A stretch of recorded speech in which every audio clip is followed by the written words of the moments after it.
중전과 태아를 해치려는 대비에 소름 끼치는 계획은 이정 왕에게 발각되었다. 궁궐은 깊은 밤의 정적에 잠겼다. 달빛이 종이 창문을 통해 스며들어 서늘한 그림자를 드리우고 정전 안에는 왕의 분노가 폭풍처럼 터져 나왔다. 왕비의 뱃속에 있던 용태가 수기와 팔접기에 저주에 휩싸였다는 소식이 궁궐을 뒤흔들었다. 습한 죽음의 냄새와 불길한 기운이 왕비의 거처에 스며들었고 그림자는 용태를 집어삼킬 듯 더욱 짙어졌다. 왕은 충혈된 눈으로 정전을 내려다보았다.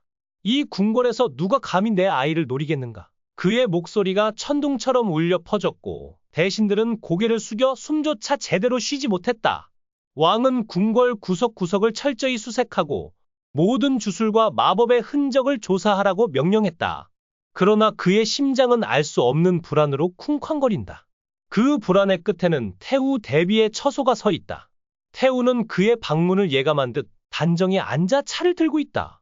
그러나 그녀의 손끝은 미세하게 떨리고 눈빛에는 숨길 수 없는 두려움이 스쳐간다.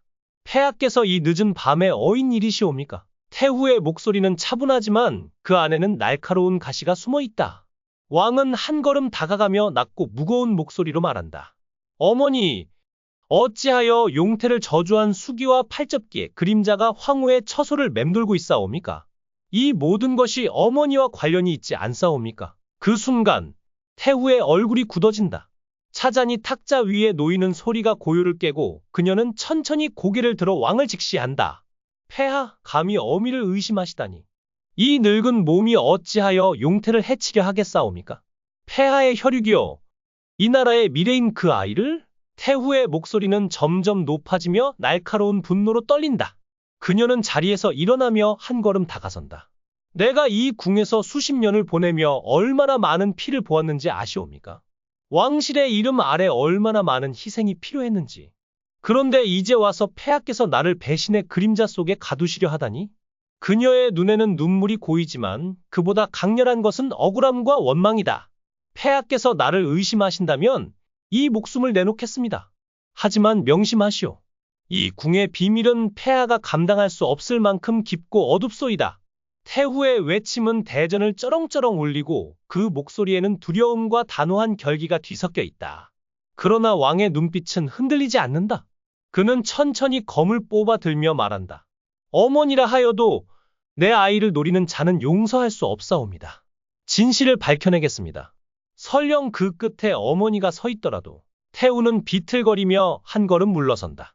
그녀의 얼굴에는 공포가 스치지만 곧 이를 악물며 왕을 노려본다. 조소, 폐하, 진실을 찾으시겠다면 이 궁의 모든 비밀을 파헤쳐 보시오. 하지만 그 끝에서 폐하가 무엇을 보게 될지, 그 어둠이 폐하를 삼킬지 나는 알지 못하오. 태후의 말은 예언처럼 무겁게 내려앉는다. 왕은 말없이 그녀를 응시한 뒤 등을 돌려 대전을 나선다. 그의 발걸음은 단호하지만 마음속에는 알 수 없는 공포가 휘몰아친다. 한편 강철은 열의와 함께 황후의 처소로 향한다. 그의 눈빛은 여전히 혼란으로 가득하고 손에는 붉은 실팔찌가 쥐어져 있다. 열의야, 내 안에 아직 그놈의 그림자가 남아있어. 하지만 이번엔 나 혼자 싸울 수 없어. 열의는 그의 말을 듣고 잠시 멈춘다. 그녀의 손은 떨리지만 눈빛은 단호하다. 강철아, 내가 누구든 난 너를 믿어. 황후마마와 용태를 지키려면 우리 모두가 싸워야 해. 그들은 황후의 처소에 도착하고 문을 열자마자 차가운 바람이 그들을 맞이한다. 방 안에는 희미한 촛불만이 깜빡이고 황후는 침상에 누워 창백한 얼굴로 숨을 몰아쉰다. 그녀의 손은 배를 감싸 쥔 채 떨리고 눈에는 공포가 서려 있다. 강철, 이 기운 내 아이를 노리고 있어. 황후의 목소리는 가늘지만 절박하다. 강철은 이를 악물고 방 안을 훑는다. 공기 속에는 수기의 축축한 냄새와 팔접기의 불길한 기운이 뒤섞여 있다. 마마, 두려워 마시옵소서. 제가 반드시 이 저주를 끊겠습니다. 그는 부적을 꺼내 바닥에 놓고 열의에게 눈짓한다. 열의는 고개를 끄덕이며 부적 위에 붉은 실을 엉는다. 그 순간 방 안의 공기가 요동치며 검은 연기가 피어오른다. 연기 속에서 수기의 형상이 드러나고 그 뒤에는 팔접기에 붉은 눈이 번쩍인다. 강철은 언월도를 뽑아 들고 외친다. 너희는 이 궁에서 더 이상 설 곳이 없다. 물러가라. 그의 목소리는 단호하지만 몸은 여전히 떨리고 있다. 수기가 날카로운 울음소리를 내며 달려들고 팔접기의 기운이 그의 정신을 뒤흔든다. 여리는 부적을 쥔 채 기도를 시작한다. 그녀의 목소리가 방 안을 울리자 부적에서 빛이 뿜어져 나온다. 그러나 그 빛은 약하고 수기의 힘이 점점 더 강해진다. 강철은 이를 악물고 언월도를 휘두르지만 그의 눈동자 속에서 낯선 기억이 다시 떠오른다. 물에 잠긴 여인의 얼굴, 그리고 그 옆에 서 있는 태후의 그림자. 아니, 이건? 강철은 비틀거리며 무릎을 꿇는다. 여리가 그의 이름을 외치며 달려오지만 이미 그의 의식은 어둠 속으로 끌려가고 있다. 같은 시각, 왕은 궁궐의 비밀 지하실로 향한다. 그곳에는 오래된 부적과 금지된 주술서가 숨겨져 있다. 문을 열자마자 축축한 냄새와 함께 수기의 기운이 그를 맞이한다. 왕은 이를 악물고 안으로 들어선다. 벽에는 피로 그려진 부적이 걸려있고 그 중심에는 태후의 이름이 적혀있다. 어머니, 설마. 왕의 목소리는 떨린다. 그는 부적을 손으로 만지며 그 뒤에 숨겨진 비밀을 파헤치려 한다. 그러나 그 순간 지하실의 공기가 요동치며 검은 연기가 솟아오른다. 연기 속에서 수기의 형상이 나타나고 그 뒤에는 태후의 차가운 미소가 떠오른다. 폐하, 너무 깊이 파헤치지 마시오. 그 끝에는 폐하가 원치 않는 진실이 있을 것이오. 태후의 목소리가 메아리치고 왕은 검을 뽑아 연기를 향해 휘두른다. 그러나 연기는 그의 칼날을 비웃듯 흩어진다. 왕은 숨을 몰아쉬며 이를 악문다. 내 아이를 노린 자가 누구든 반드시 찾아내겠다. 그의 외침은 지하실을 울리지만 그 뒤로 태후의 웃음소리가 희미하게 퍼진다. 황후의 처소는 어둠과 빛의 격전지로 변했다. 강철은 이를 악물고 언월도를 휘두르며 수기와 팔접기의 저주에 맞선다. 그의 눈동자 속에서 태후의 비밀이 선명해진다.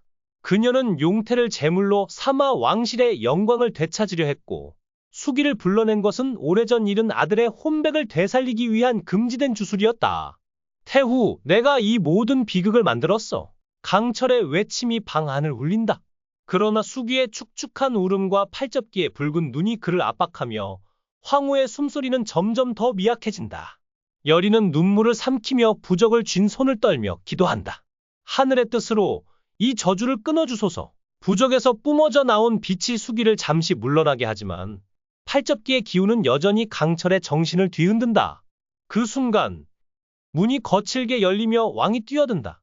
그의 손에는 피로 얼룩진 부적이 쥐어져 있고 눈빛은 분노와 절망으로 타오른다. 어머니가 이 모든 것을 꾸몄소.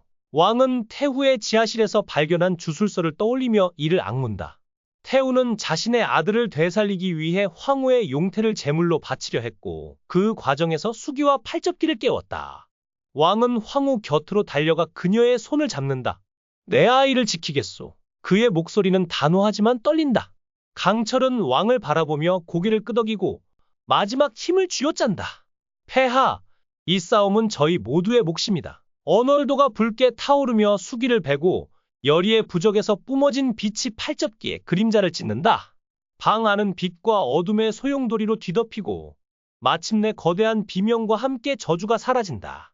황후는 힘겹게 숨을 내쉬며 배를 감싸고 왕은 그녀를 끌어안는다. 그러나 승리의 기쁨은 짧다. 강철의 몸이 비틀거리며 무너지고 그의 눈동자 속에서 붉은 기운이 마지막으로 번쩍인다. 내 안에 그놈이? 그는 말을 잇지 못하고 쓰러진다.